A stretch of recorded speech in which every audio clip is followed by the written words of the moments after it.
জার্মানির পার্লামেন্ট নির্বাচনের সবশেষ খবর জানাতে এই মুহূর্তে বার্লিনে আছেন সহকর্মী বিটু বড়ুয়া। সরাসরি যাচ্ছি তার কাছে। একদম। আজ জার্মানিতে আসলে জাতীয় সংসদের যে নির্বাচন সেটি দারুণভাবে অর্থাৎ আনুষ্ঠানিকভাবে এবং আগ্রহ সহকারে অনুষ্ঠিত হচ্ছে। সকাল থেকে জার্মানির অর্থাৎ রাজধানী বার্লিনের বিভিন্ন ভোট কেন্দ্রে আমি গিয়েছি এবং সেখানে যতটুকু দেখতে পেলাম যে সাধারণ মানুষ আসলে তারা তাদের আগ্রহ সহকারে নিজেদের যে প্রার্থী রয়েছে সেই প্রার্থীদের ভোট দিচ্ছেন।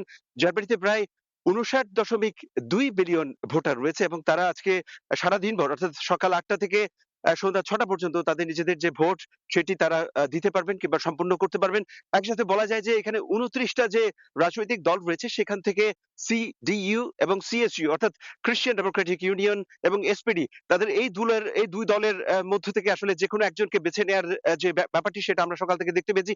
একই সাথে গ্রিন দলের হাবেক অর্থাৎ রবার্ট হাবেকও তিনিও কিন্তু এই চ্যান্সেলর পদপ্রার্থী হিসেবে রয়েছেন। অন্যদিকে এলিস ভাইডেল অর্থাৎ অল্টারনেটিভ ফর ডয়েচল্যান্ড জার্মানির যে চরম রক্ষণশীল ডানপন্থী একটি দল রয়েছে সেই দলটিরও জনপ্রিয়তা কিন্তু আমরা গত কয়েক সপ্তাহ ধরে দেখতে পাচ্ছি। তারা ২১% ভোট পাওয়ার একটি সম্ভাবনা বিভিন্ন জরিপের মাধ্যমে আমরা দেখতে পেয়েছি। তবে সিডিইউ এবং সিইউসিউ এর যে জনপ্রিয়তা সেটি ৩০ এর কাছাকাছি বলছে। তবে জার্মানিতে যে গত কয়েক মাস ধরে যে রাজনীতিটা চলছে, রাশিয়া ইউক্রেন যুদ্ধ এবং সেখানে যুক্তরাষ্ট্রের যে অনীহা এবং জার্মানিতে যে নানান ধরনের যে জটিলতা রয়েছে রাজনৈতিক দলগুলোর মধ্যে বিশেষ করে অভিবাসীদের নিয়ে যে রাজনীতি চলছে সেই রাজনীতির মারপ্যাঁচে পড়ে এখানে কোন দলই যে সংখ্যাগরিষ্ঠতা পাবে না সেটিও কিন্তু জার্মানির যে রাজনৈতিক বিশ্লেষকরা রয়েছে তারাও জানাচ্ছেন। তবে একই সাথে বলা যায় যে সেখানে যে চ্যান্সেলর পদপ্রার্থী অর্থাৎ আজকেই কিন্তু চ্যান্সেলর ওলাফ শলৎ বর্তমান যে চ্যান্সেলর রয়েছেন ওলাফ শলৎসের দিন শেষ হতে যাচ্ছে এবং এরই মধ্যে যে জোট সরকার ছিল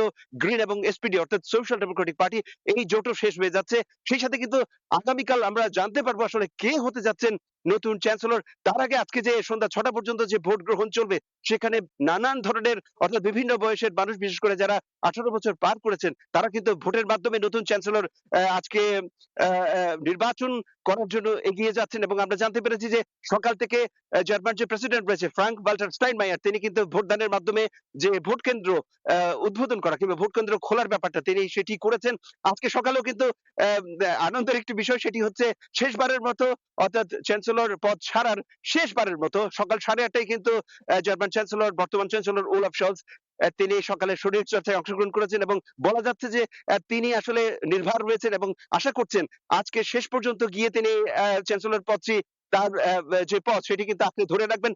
তবে নতুন করে চ্যান্সেলর পদপ্রার্থী অর্থাৎ সিডিইউ এবং সিএসইউ এর যে ফ্রিডরিশ ম্যার্জ তিনি কিন্তু এগিয়ে রয়েছেন অনেকখানি বিশেষ করে ৩২% তার চ্যান্সেলর হওয়ার বিষয়টি কিন্তু আমরা নানাভাবে বিভিন্ন পত্র-পত্রিকা এবং গণমাধ্যমের পোলিশ ব্যারোমিটার থেকে জানতে পারছি।